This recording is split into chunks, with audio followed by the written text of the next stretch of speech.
है और आरटीआई के तहत विद्यार्थी के द्वारा मांगा गया है। यदि यही परिस्थिति रहा, विद्यार्थी का यही कुछ रहा, तो एक भी सिलेक्शन नहीं होगा। इस बात को आप गांठ बांध के रख ले। आखिरकार ये कैसे चल रहा है, इस बात को आप समझिएगा। किस तरीका से बीपीएससी टीआरई की बहाली की गई, ये तरीका आ गया, ये नौबत आ गया। मैं सभी विद्यार्थी से नम्र निवेदन करूंगा कि आप प्रयास करें कि सभी सब्जेक्ट का, वह चाहे 1 to 5 वाले हो, 6 to 8 वाले हो, 9 10th वाले हो, या 11 12th वाले हो, या कोई भी सब्जेक्ट आपका हो, आप एक आरटीआई लगाइए और पूछिए और मांगिए कि आपका सिलेक्शन जो नहीं हुआ, आखिरकार आपके सब्जेक्ट में कितने लोगों का सिलेक्शन हुआ और कितने लोगों का सिलेक्शन हुआ, तो उस कैटेगरी में कितने लोगों का सिलेक्शन हुआ। आप जिस कैटेगरी से आते हैं, ये भी हो सकता है। यहाँ पे देखिएगा, ये 2 नोटिस आप खुद जज करिएगा। अगर ये नोटिस गलत है या सही, जो भी विद्यार्थी देख रहे हैं, सरकार को इस बात को क्लियर करना चाहिए कि आखिरकार ये चल क्या रहा है।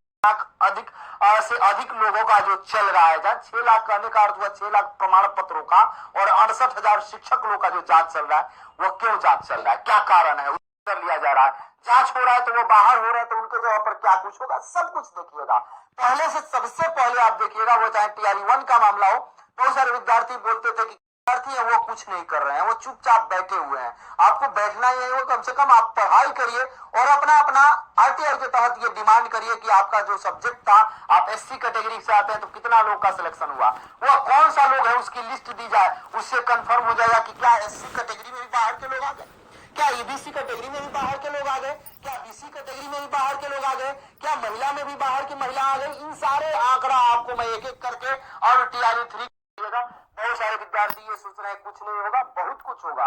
आप थोड़ा सा धैर्य बना के रखें, सुधार तो होना चाहिए। देखिए यहाँ पे बिहार लोक सेवा आयोग 15 नेहरू पथ बेली रोड पटना, प्रेषक में प्रशाखा पदाधिकारी सह लोक सूचना पदाधिकारी बिहार लोक सेवा आयोग, ये उनका कम से कम जब भी ये हमेशा से डिमांड रहा है कि टीआरई 1 हो या टीआरई 2 हो या टीआरई 3 हो, जब एग्जाम समाप्त होता है तो एक सरकार को, एक शिक्षा विभाग को जब ज्वाइनिंग वगैरह हो जाता है तो एक लिस्ट क्लियर कर देना चाहिए कि जो रिजल्ट हुआ उसमें कहां कहां से कितना विद्यार्थी का सिलेक्शन हुआ, कैसे कैसे सिलेक्शन हुआ, क्या कुछ हुआ। और मैं सभी से यही विनती करूंगा कि आप जरूर कोशिश करें, जैसे 11 12 के विद्यार्थी हैं, 9 10 के विद्यार्थी हैं, ग्रेजुएशन वाले हैं, या जो उनका भी सिलेक्शन हुआ है, उनका डॉक्यूमेंट वेरिफिकेशन करते समय पीजी का डॉक्यूमेंट्स जरूर देखा जाए, एडमिट कार्ड जरूर देखा जाए, वो चाहे बीएड का हो, डीएलएड का हो, सबका एडमिट कार्ड देखा जाए। एक आध दो के पास नहीं हो सकता है, लेकिन 90% ऐसे हैं जो डिग्री खरीदे हुए हैं, उनके पास एडमिट कार्ड नहीं है, तो इसकी थोड़ा सा जांच की जाए।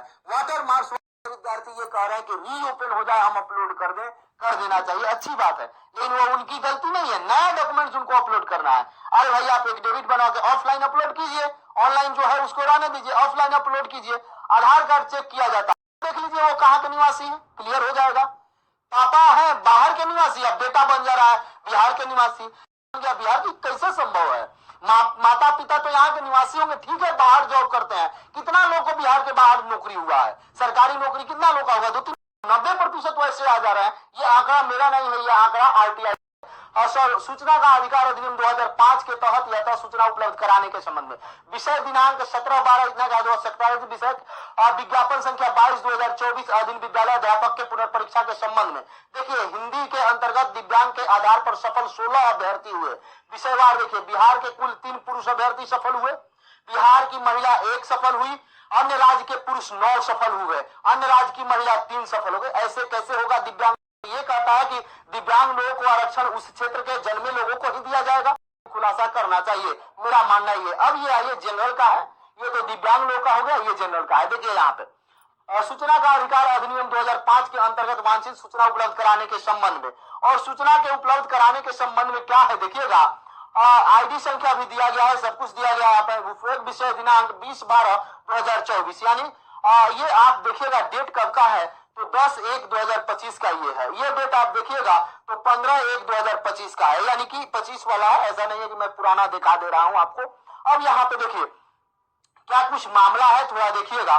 सभी विषय का मैं सोच रहा हूं कि इसलिए इसको मंगाया जाए ताकि आप लोग की आंख जो बंद है वह खुल सके। नहीं, आपका पढ़ाई के कारण नहीं हुआ, आपकी मूर्खता के कारण रिजल्ट आपका नहीं हुआ, सरकार का जो रवैया है उसके कारण आपका रिजल्ट नहीं हुआ। ये तरीका सुधार होना चाहिए। आप लोग यदि साथ देंगे तो तरीका जरूर सुधार। विषय गणित के अधीन सामान्य कोटि की बात की जा रही है। 262 उम्मीदवार सफल हुए। सामान्य कोटि के जो सीट था 262, सफल उम्मीदवार 262 सफल उम्मीदवार हुए। किसमें? तो ये मैथमेटिक्स विषय की बात। उम्मीदवार में से 199 उम्मीदवार, यानी कि 199 उम्मीदवार कहाँ के? तो अन्य राज्य के, एवं 63 उम्मीदवार बिहार राज्य के। जरा उम्मीदवार सफल हुए। क्या केवल यूपीएससी बीपीएससी में बिहार वाले टॉपर होते हैं? क्या यूपीएससी बीपीएससी में बिहार से टॉपर होते हैं? क्या अन्य जगह एग्जाम होता है तो बिहार वाले परचम लहराते हैं, लेकिन यहाँ क्या कुछ हो रहा है कि बिहार वाले पीछे हट जाए? जो भी साथी भोजपुरी के, उनका डीआरसीसी हर आगा में होगा सभी विषय के लिए। बक्सर वाले साथी का होगा कहाँ पे भाई? एमपी उच्च विद्यालय बक्सर में होगा। कैमूर वाले साथी, जो भी कैमूर, जिनका भी कैमूर में होना है, उनका डीआरसीसी भभुआ में होगा। जो भी रोहतास के है उनका, जहाँ भी उनका होगा डीआरसीसी मोकर सासाराम। जहानाबाद, जिनका भी जहानाबाद में डीवी है सभी विषय के लिए, गांधी स्मारक इंटर स्कूल जहानाबाद, यहाँ पे इनका डीवी होगा। जो जिनका अरवल में है, अरवल वाले का डीआरसीसी अरवल में होगा।